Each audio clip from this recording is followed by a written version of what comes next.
Любая игра – это победа, любая игра – это состязание, любая игра – это волнение, сила воли.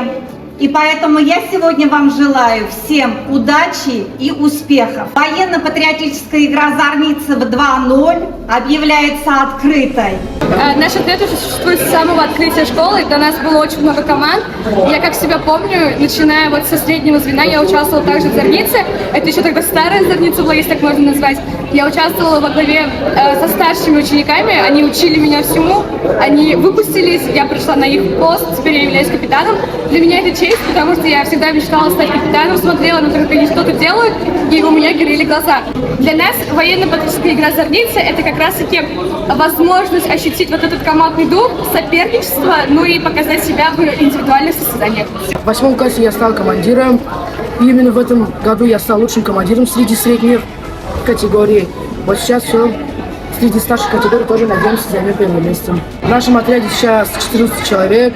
Готовимся мы, обычно после уроков, бывает и во время уроков, если уже Зорница уже приближается. А мы очень ждем это мероприятие, чтобы показать себя, чтобы показать, что мы умеем, нашу строевую и так далее. Я как считаю, сейчас для этого времени очень нужно проводить такие игры, так как сейчас уже такое время, все должны вот эти патриотические движения делать, все должны уметь строевым шагом шагать, хоть и девочки, хоть и мальчики.